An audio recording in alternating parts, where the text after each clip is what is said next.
ನಡೆದಪ್ಪ. Hallelujah. ನಾವೆಲ್ಲ ಕರ್ತನ ದಾಸರಾಗಿ ಓ ಕರ್ತನೆ ಶ್ರೇಷ್ಠವಾದ ಸೇವೆಗಾಗಿ ಓ ಮಗನು ಮುಂಬರುವ ದಿನಗಳಲ್ಲಿ ನೀವೇ ಉಪಯೋಗಿಸಿದಪ್ಪ. ಹಾಲೆಲೂಯ. ರಕ್ಷಕನೇ ಮಗನಿಗೆ ಒಳ್ಳೆ ಆರೋಗ್ಯ ಕೊಡಲಿ. ವಿಶೇಷವಾಗಿ ಹೋಗುವಾಗಲೂ ಬರುವಾಗಲೂ ನಿಮ್ಮ ಬಂಗಾರ ದೇವದೂತರು ಎಲ್ಲಾ ದಿವಸಗಳಲ್ಲಿ ಮಗನನ್ನು ಕಾಪಾಡಿ ನಡೆಸಲಿ ಅಪ್ಪ. ಹಾಲೆಲೂಯ.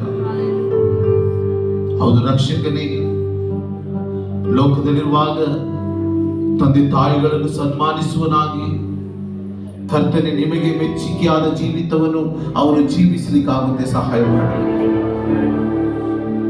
ತಂದೆ ತಾಯಿಗಳನ್ನು ಸನ್ಮಾನಿಸುವುದರಿಂದ ನಿಮಗೆ ಮೇಲಾಗುವುದು ದೀರ್ಘಾಯುಷ್ಯವನ್ನು ಅನುಗ್ರಹಿಸುವನು ಎಂಬುದಾಗಿ ವಾಕ್ಯವು ನಮಗೆ ಪ್ರಬೋಧಿಸುತ್ತದೆ.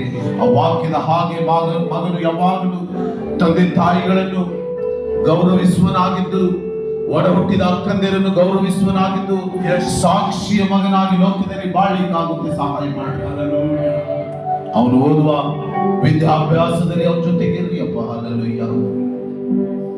ಹೌದು ರಕ್ಷಕನಿಗೆ ಯೆಹೋವನ ಭಯವೇ ಜ್ಞಾನಕ್ಕೆ ಮೂಲವಾಗಿದೆ ಅಪ್ಪ. ಹಾಲೆಲೂಯ.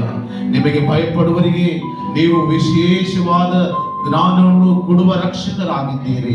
ಅವನ ಎಲ್ಲಾ ಕ್ಲಾಸ್ಗಳಲ್ಲಿ ಅವನು ಓದುತ್ತಿರುವ ಕರ್ತನೆ ಶಾಲೆಯಲ್ಲಿ ಅವನು ಟಾಪರ್ ಆಗಿರ್ಬೇಕಪ್ಪ. ಹಾಲೆಲೂಯ. ಮುಂದಿನ ಎಲ್ಲಾ ಕಾಲೇಜ್ಗಳಲ್ಲಿ ಟಾಪರ್ ಆಗಿರ್ಬೇಕಪ್ಪ. ಹಾಲೆಲೂಯ.